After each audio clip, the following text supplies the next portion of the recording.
funny when I heard that you were doing this. I assumed it was going to be like, here's an iPhone and a little, plug-in mic. No, but man. this is legit.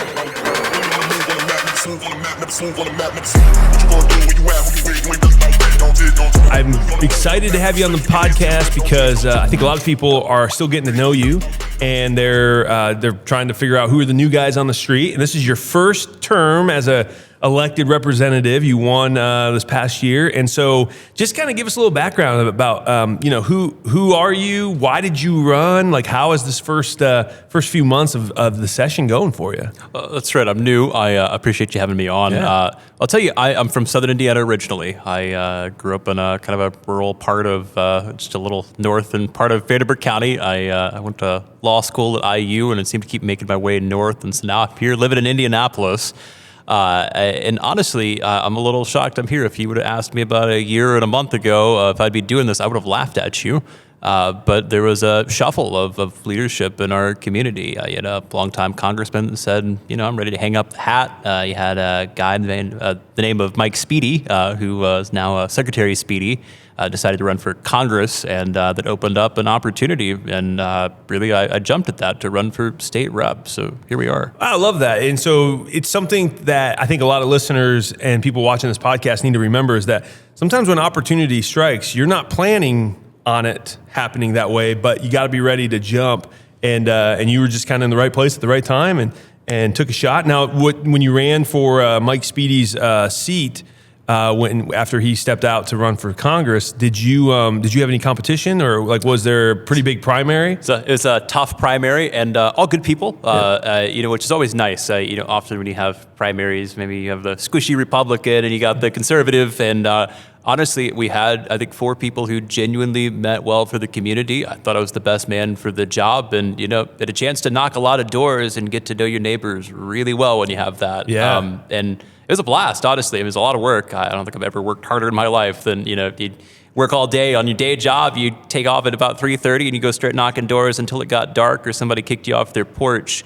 So it was a fight. It was a very close race. We won by about 94 votes, but yeah, that's grateful right. for the opportunity to serve. I thought you had lost, actually, because I got to know you while you were running a little bit, and I was watching the results come in on primary night, and I think somehow the news just kind of had you down, right? That's right. And I was like, bummer, you lost. So I sent you a text. And, that's right. And I was like, sorry about it, man, but maybe next time. And you were like, well, I won. I appreciated the condolence text. It's nice when folks reach out. But no, we were celebrating by then. So I love it. That's hilarious. It was a long night though, because we really didn't know until that next morning. And even then it was like, well, provisional ballots and yada yada. But it was a good day. Well, was your background in politics, or did you have, what sort of prepares you for what you're doing now?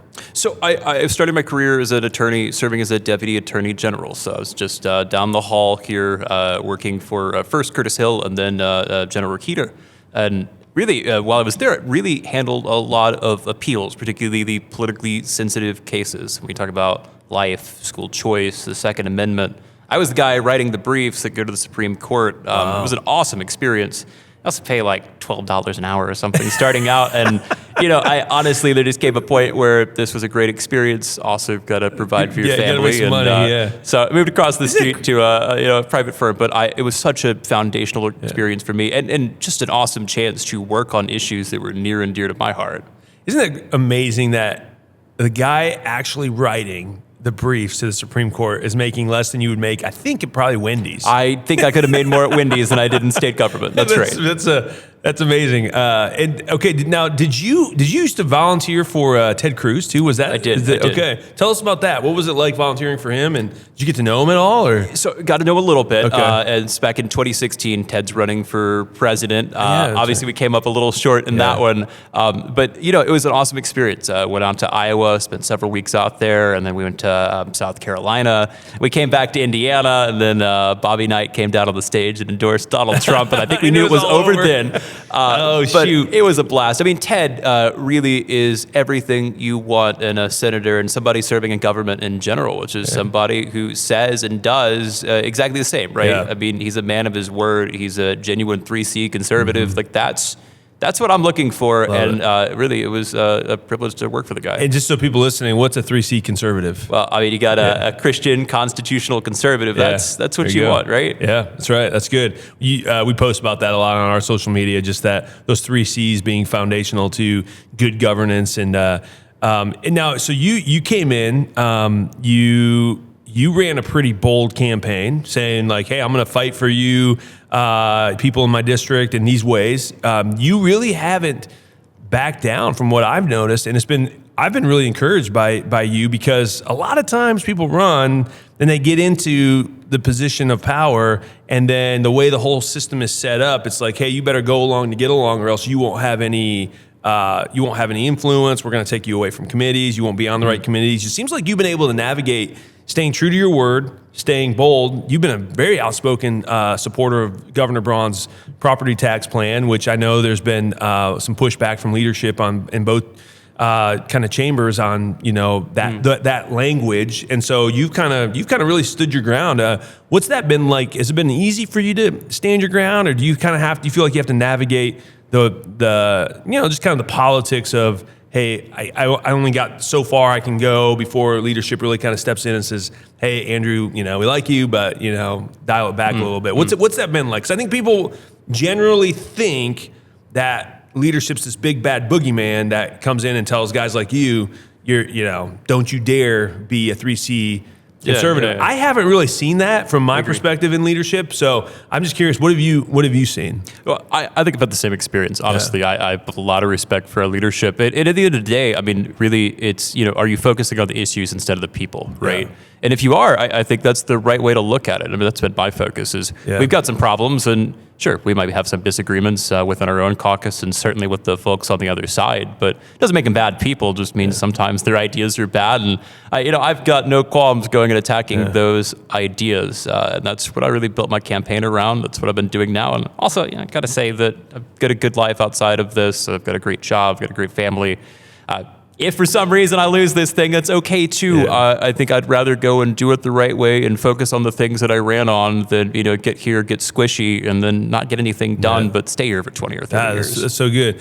John Stonestreet out at the Colson Center, he's got a great quote. He says, ideas have consequences and bad ideas have victims. And so that's right. We got to stand up when there's bad ideas. We got whether it's coming from our own side or whether it's coming from the other side, we got to be able to have the courage to say, this is a bad idea. I don't dislike you as a person, so-and-so, but, this idea is not good and it won't be good for the people of my district. And now you represent the south side of Indianapolis, right? That's right. Okay, so what township in Indianapolis are you primarily in? So it's the southeastern corner. It's a largely Franklin Township, kind of the eastern part of Perry Township as well. On that point, let's pivot a little bit and let's talk about what are the people in your district actually, saying to you? Like, what's the good feedback, negative feedback? Like, what do you hear from that southern part? You said southeastern. That's right. That's part of the city. What do you hear from people in that area? So, I'll tell you, I think a lot of the frustration boils down to what's going on locally in Marion County, Indianapolis. We've got a city that's been run by Democrats now for over a decade, and it sure ain't getting any better. Everything from property taxes to public safety and our roads, our infrastructure. All of it is really going in the wrong direction. And, our role at the State House, I think sometimes I like to talk about local control and these sort of things, but we've got a capital city right now that I think is honestly under fire. It genuinely has a lot of problems that the State House could step up and solve, and I'm trying to be part of that solution. So great point. I want to kind of hit on this because you've brought a lot of kind of pro law enforcement, pro prosecutor kind of legislation, like good prosecutor. Like you've brought legislation that kind of goes after bad prosecutors. And I know you and I would agree that what we have in Marion County is not necessarily good prosecution, right? We got a prosecutor that's not willing to prosecute when someone breaks the law.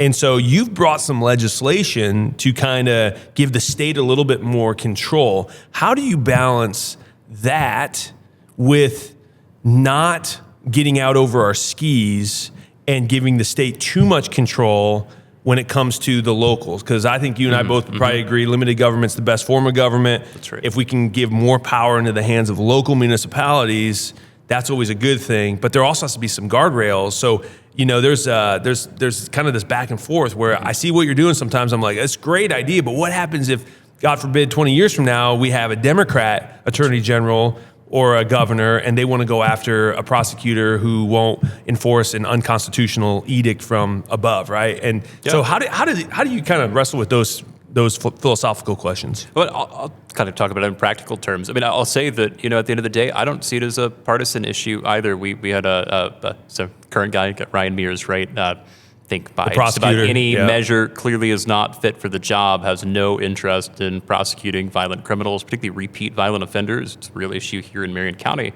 But if you look at his predecessor, he was a Democrat too, Terry Curry. And honestly, we didn't experience these same issues. And before him, we had Carl Brizzi. And Carl Brizzi had a variety of, issues. I think that, candidly, the sitting governor at the time, Mitch Daniels, if he could have gotten rid of him, he would have, for some concerns there as well. I think there's something to be said that the Marion County Prosecutor's Office is too big. It's too political. And we want people to get back to doing the job of a prosecutor. I want you to prosecute the criminals, let the public defender do their role, and let the judge be the neutral third party to ultimately decide legal issues. And right now we just don't have that. So to me, it's not so much a tension between parties as it's a tension between enforcing the law and not. And I'm on the side of enforcing the law. Yeah, no, it's good. Have you been getting some pushback with some of these bills that you filed from other prosecutors around the state? I mean, obviously, I'm sure Marion County isn't, prosecutor, and the leadership of Marion County is not a big fan of yours. But that's, to me, that's just like, well, you're probably doing something right. That's why. But like, what about the rest of the state? Do they call you and say, hey, what's this going to do to our county? What unintended consequences might this have? Do you get a lot of conversations like that? Surprisingly less pushback than you would think. Honestly, when you talk off the record with a lot of these county prosecutors, even Republicans and Democrats alike, outside of Marion County, they see the problem. I talked to one the other day, Republican prosecutor, great guy, and he said, if I moved to Marion County and I became prosecutor for just 1 year, I think literally within 1 year we could have the homicides in Marion County. I've looked at the data myself, sort of thing. And I believe it. I mean, at the end of the day, again, it is just a lack of priorities, a lack of leadership here. And as long as you're doing your job, I mean, it's one thing to have discretion, right? But it's another thing to abuse that discretion or just to outright have blanket policies of we won't enforce certain laws. And that's what we're seeing here. And that's not the case anywhere else in the state. I mean, there's not another prosecutor in Indiana that's running into that same sort of headwind that we have here in Marion County. Yeah, and we are the capital city of the state. It really needs to be a well-run, well-kept city. And boy, when you talk about the roads being a problem, every time I drive down here, I'm feeling like my car is going to like literally drop into a pothole, and you'll never hear from me again because some of these potholes are ginormous. And it's just there's things where you kind of shake your head and you're like, why are they doing what they're doing? It seems like they're taking the opposite steps if they want to fix this problem. Are they trying to create a problem? And I guess that's it's a head scratcher, right? You just kind of, you're like, why? It seems so common sense to fix something like this. When someone breaks the law, prosecute the person, right? It's common sense.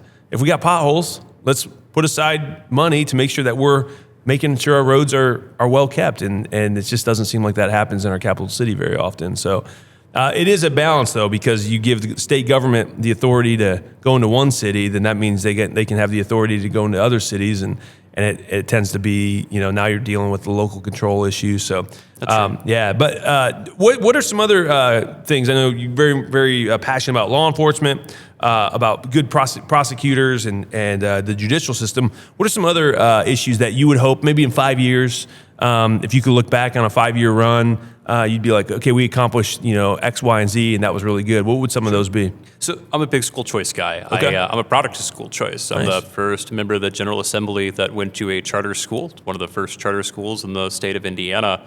It made a big difference in my life. I mean, I know I wouldn't be sitting in this chair right now doing what I'm doing if it wasn't for that and the path that it put me on. So I'm really grateful for that. Yeah. I want to make sure that other kids in Indiana have those same sort of opportunities to pursue an education that actually fits their values, their needs. We've got a really cookie cutter model for education as it stands now in the state. Even now, I mean, even with all the kind of choice options we have, still for the vast majority of kids, particularly in rural Indiana, there's just one choice and there's one curriculum and you're all going to learn the same thing. And that has a lot of, I think, detrimental effects on our communities at the end of the day. I mean, we want that kind of diversity in education too. And so something I'm really a big proponent of are education savings accounts. I mean, I think that's where we're moving, frankly, as a state, is moving to a model where everybody has an education savings account. You want to take that money and invest it by going to public school? No problem. You want to take it to charter school? You want to homeschool your kid and use that for other resources, for curriculum, whatever that may be.